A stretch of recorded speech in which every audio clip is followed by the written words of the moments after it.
disseminating important electoral information, a stifled or compromised media is capable of undermining the electoral process, ultimately weakening democracy. We are fully aware of the enormity of responsibilities on our shoulders in conducting elections. A well-conducted election is not only a recipe for order and good governance, but in many developing countries, it makes the difference between war and peace.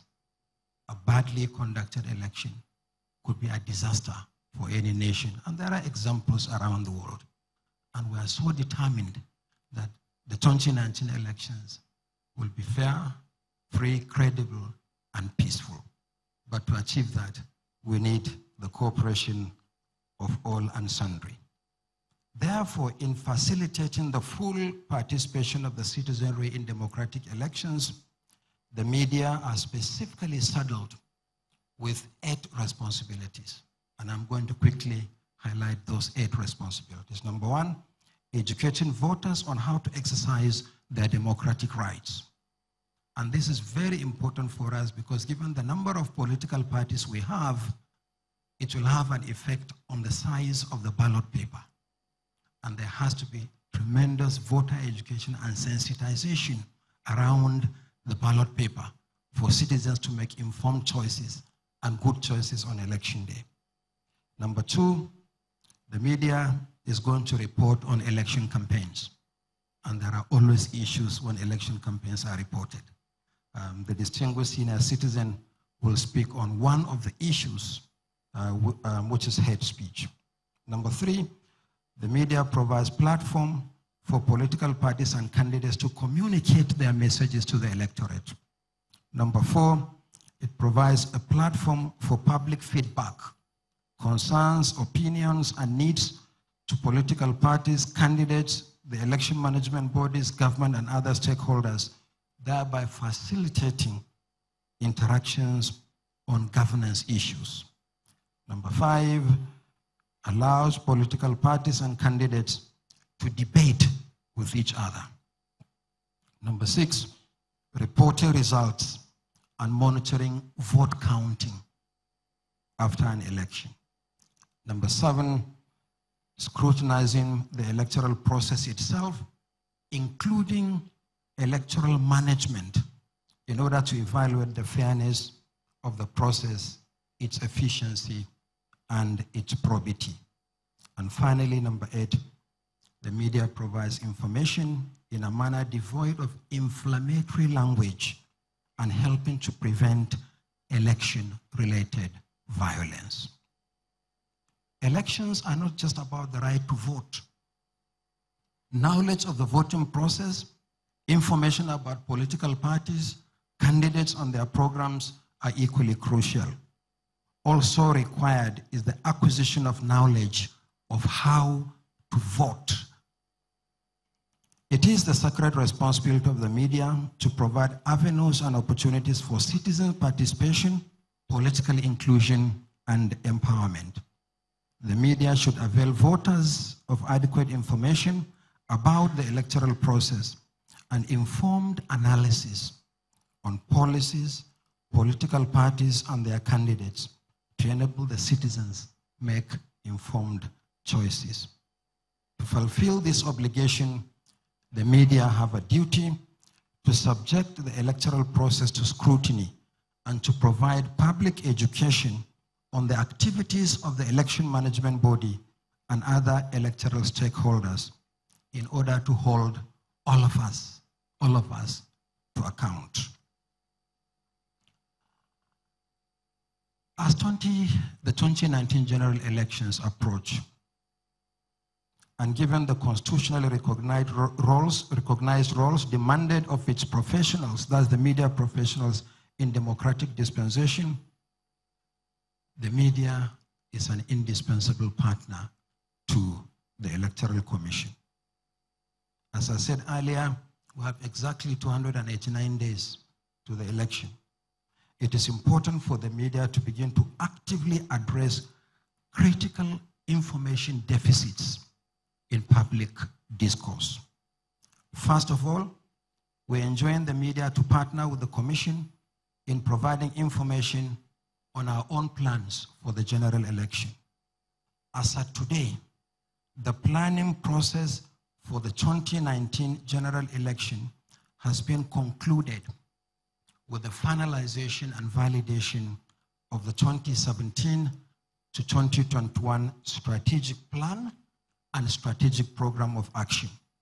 We have also finalized and validated our election project plan, and we're in the process of forming the election monitoring and support center. So in terms of plans, the Commission is actually ready for 2019. Now, there are other critical planning processes towards the election, and this includes the continuous voter registration exercise, the CVR, as well as the collection of the permanent voter cards.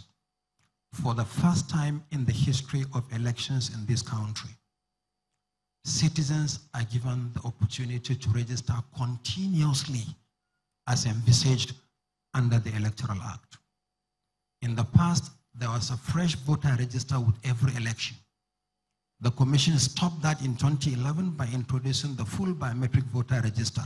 And in 2014, there was a continuous voter registration for 1 week to update the 2011 voter register for the 2015 general elections.